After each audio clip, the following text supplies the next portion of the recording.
विशिष्ट महर्षि और प्रभु रामचंद्र जी का ज्ञानमयी संवाद सुनते हैं द आर्ट ऑफ लिविंग के फैकल्टी स्वामी वैशंपायन जी की वाणी से।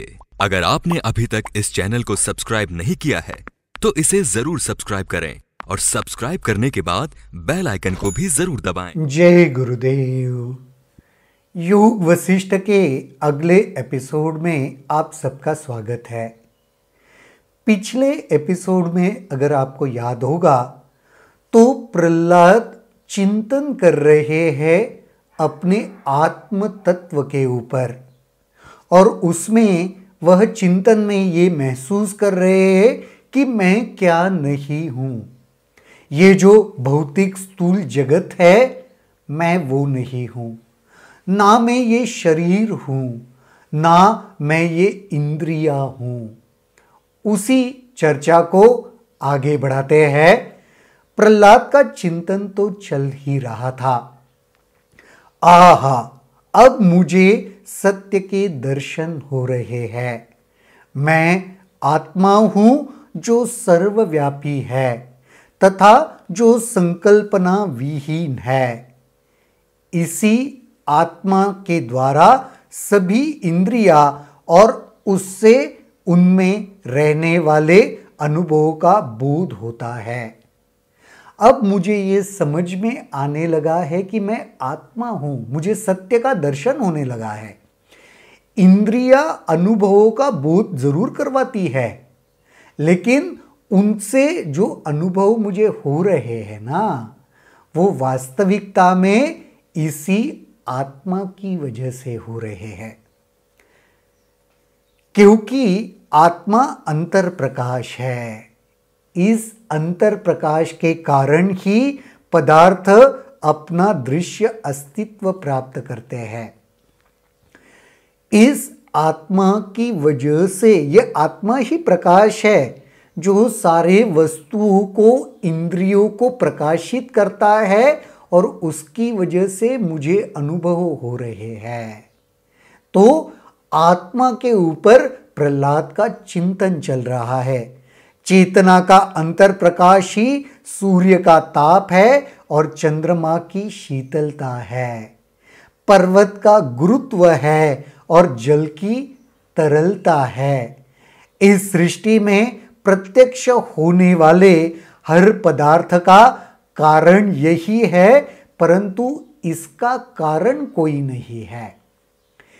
ये जो सृष्टि है इसमें जो भी कुछ मैं अनुभव कर रहा हूं, वो सूरज का ताप हो या चंद्रमा की चंचलता हो, शीतलता हो, या पानी की तरलता हो, ये सब उसी आत्म तत्व की वजह से उन्हें प्राप्त हुई है।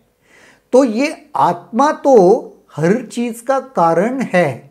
इस आत्मा की वजह से ये सारी उत्पत्ति हुई है, लेकिन इस आत्मा का कोई कारण नहीं है।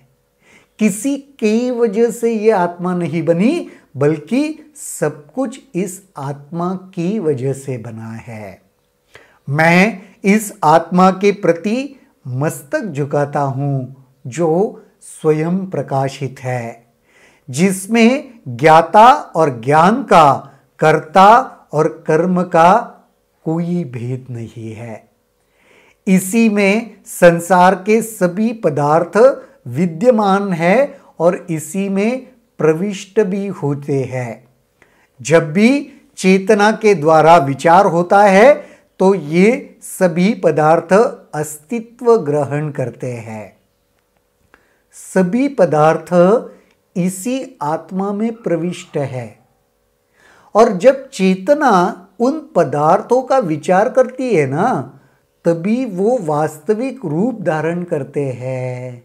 तब तक वह आत्मा के भीतर ही समाविष्ट होते हैं, और जब इनकी अविद्यमानता का विचार आता है तो ये अपने अंत को प्राप्त होते हैं। जब चेतना तय करती है तो यह वास्तविकता में आते हैं। जब चेतना तय करती है तो इनका अंत भी हो जाता है। इस प्रकार ये सभी ससीम पदार्थ चेतना के असीमित आकाश में आविर्भूत होते हैं। वे पहले पनपते हैं, फिर जीते हैं। जैसे छाया सूर्य के प्रकाश में पहले बढ़ती है और फिर जीती है। चेतना में ये सारा चल रहा है। वो पनपते भी है और फिर खत्म भी होते हैं। सूर्य के प्रकाश में देखा होगा ना, वो जैसे छाया आहिस्ते आहिस्ते बढ़ती है, फिर आहिस्ते आहिस्ते वो घटती भी है और खत्म भी हो जाती है। उसी प्रकार ये चेतना के आकाश में सब कुछ निरंतर चल रहा है। आत्मा या चेतना का यह अंतर प्रकाश अज्ञात है और अदृष्ट है। ये ज्ञात नहीं है अंतर प्रकाश, ये दृश्य भी नहीं है, दिखाई भी नहीं देता। इसे उन्हीं लोगों की धारणा ने किया है जिन्होंने अपने हृदय को शुद्ध किया है। ये किसे समझ में आता है, किसे दिखाई देता है? जिन्होंने अपनी धारणाओं को, अपने हृदय को शुद्ध किया है, उन्हीं के अनुभव में आ सकता है। महापुरुषों को इसका दर्शन चेतना के विशुद्ध ब्रह्मांडीय आकाश में होता है। ज्ञानियों को इसका दर्शन होता है। तीनों लोकों में आत्मा अविभाजित स्थिति में रहती है। तीनों लोकों में यह व्याप्त है, अविभाजित। कहीं पे भी विभाजन नहीं है उसका। एक लोक में यह आत्मा, दूसरे लोक में, ऐसे नहीं है। सर्वव्याप्त है। तीनों लोकों में ये समाहित है, समाविष्ट है। अतः अनुभव करने वाली यह एकमात्र आत्मा ही सबकी अनुभव कर्त्री है। सब में जो कुछ अनुभव चल रहा है ना, वास्तविकता में यह आत्मा ही उसे अनुभव कर रहा है। इसलिए कहा जाता है कि आत्मा के सहस्त्रों हाथ और सहस्त्रों आंखें हैं। हर किसी से यही आत्मा ही देखती है और हर किसी के द्वारा यही आत्मा ही कार्य करती है। इसलिए कहते हैं आत्मा के सहस्त्र हाथ है और सहस्त्र आंखें भी हैं। सूर्य की सुंदर काया के माध्यम से यह आत्मा आकाश में विचरण करती है। इसी प्रकार वायु के माध्यम से भी विचरण करती है। मैं पुरुष हूं, मैं स्त्री हूं, मैं जवान हूं, मैं बूढ़ा हूं और मैं शरीर के माध्यम से मैंने यहां जन्म लिया है। शरीर के माध्यम से मैंने यहां जन्म लिया है। असीम चेतना रूपी भूमि पर मैंने पेड़ पौधे उगाए हैं और उनमें सार रूप से भी मैं ही विद्यमान हूं। जिस प्रकार खिलवाड़ी बच्चे के हाथ में मिट्टी होती है, उसी प्रकार अपनी खुशी से मैं इस दृश्य संसार में व्याप्त हूं। आत्मा कह रही है सब में मैं ही हूं।